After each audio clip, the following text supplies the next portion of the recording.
The big question is, will you send the kids to work in the coal mines with their parents, only to come back to their cold homes eating a meal with sawdust added to it, and then on a total random day, freeze to death or lose a limb? Frostpunk is a Soviet Union simulator, but the enemy isn't American imperialism, it's the cold. And if it makes you feel any better, the people who are dying in the game are actually British. Don't ask me why, I've just woke up in a fucking steaming mood, yeah? Because I live in a shithole! Do you know what I mean? Birmingham is a fucking shithole! But for those of you who don't know anything about Frostpunk, Frostpunk is a survival city builder strategy game. The game includes a variety of different mechanics, using coal and oil on your generator to battle the cold and maintain a habitable city. You've got an economy to balance and a market to control, while at the same time fighting a battle in politics against the extremists of different kinds. In other words, Frostpunk has everything that a slightly autistic male brain likes. So War Thunder players of my channel, you're gonna feel right at home with Frostpunk. Jokes aside, let's talk about the game itself. In the previous game, we had to choose between two schools of thoughts in order for your population to have a sense of purpose, order or faith. But in this game, the order part of the game has quite a lot of new branches of ideologies. From socialist workers to capitalistic technocrats and the crazy nature people. But in Frostpunk 2, 11-bit Studios has taken the social policy aspect of the game and pushed it to the maximum. Now you have much bigger cities, much more people, and of course the human nature and our tribalistic tendencies come out when we have this many people in one place. Throughout the game, you're facing constant challenges in the voting council and with the demands of your population. It makes for some fun times as well as some dramatic and sad ones. To trust the faith keepers who worship their leader over their own intelligence. Or trust the evolvers who are slowly becoming these steampunk cyborgs out of touch with their humanity. Or the practical Frostlanders who are all about embracing the cold and adapting to it. You have access to a lot of different stuff in order to make it easier or harder for either of these factions to recruit. You can condemn their actions or promote them. You can tax the shit out of them or fund their projects. In return, they have special abilities that can be beneficial from time to time. Like for example, yes, evolvers are kinda crazy, but in return they can enhance your workers and increase the production rate for a limited time. And sometimes that short boost duration can mean losing or saving a couple thousand people from a starvation or the cold. I did like this system overall. It was really fun trying to negotiate with a faction in order to get their vote to pass a bill in the council. But at the same time, it can get frustrating sometimes. Like, please, can't you just shut up for a second while I'm fighting on multiple fronts against the cold and limited resources? Why you have to keep bickering away my mental sanity, and worse, why you're never satisfied? In Frostpunk 2, each default faction can have extreme wings. And in order to keep them controlled and de-radicalize them, you have to somewhat appeal to their original faction. Overall, this aspect of the game is very much appreciated. It makes much more sense and adds a more immersive element to the game as well. I mean, dude, we can literally build up any real-world political system and ideology in the game. From full-fledged communism to social democracy or embracing the free market absolutism.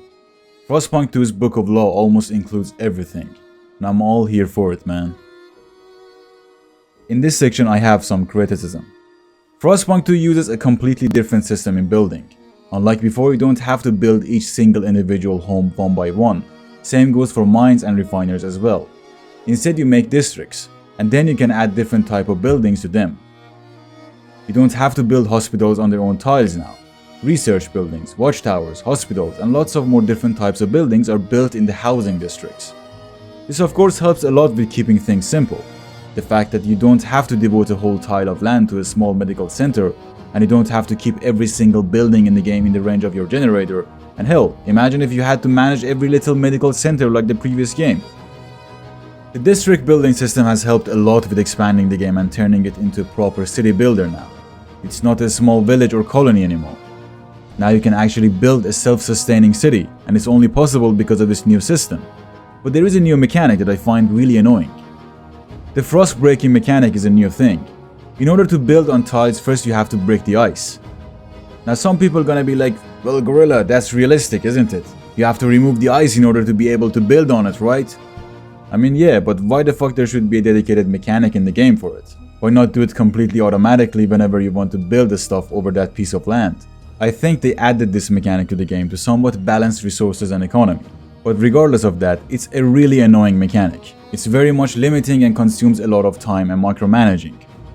And considering how the user interface is way too chaotic in Frostpunk 2, 11-bit studios could very well ditch this whole mechanic to lower the pressure on the player. But hey, it is what it is. Speaking of user interface, it is the biggest downfall of Frostpunk 2. I mean, it was expected since the game is much bigger in scale compared to the last game. But the idea tree is so chaotic and vague. Yeah, it's really great that the game is a proper complex city builder now, but that comes with a cost. And the cost is a very much confusing set of perks and ideas.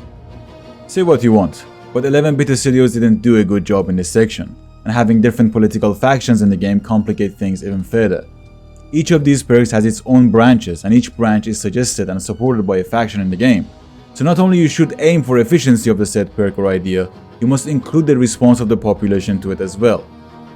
I don't really want to scare you, but you need to take a lot of time and read carefully to not get yourself burnt in the process.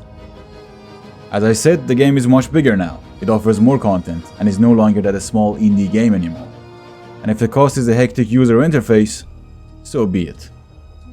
Alright, in terms of graphics and sound design, I have a few things to say. The game looks absolutely beautiful, a huge improvement both in the scale and complexity of the buildings. The soundtracks are heavily inspired by the last game. It's not as good as the original game, but nonetheless holds up pretty well. But the performance, it's not looking good. The game is having very same issues the original game had on launch. CPU throttling and crackling audio is back. My experience wasn't that good. I was having around 30-ish frames per second when the population boomed above 25,000.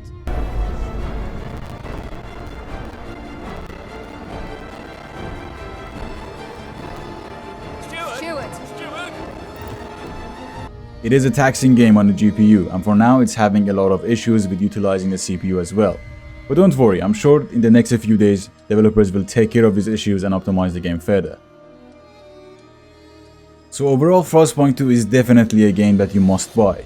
If you enjoy survival games, city management / builder genre, and politics and philosophy on top of it, you will have a blast playing this game regardless of its awful user interface and current performance issues. It's a game bigger, in many ways better, and is still as unique and impressive as the original game. So go on, purchase the game, and save those ungrateful bastards from impending doom. Alright everybody, be sure to like and subscribe as we desperately need them.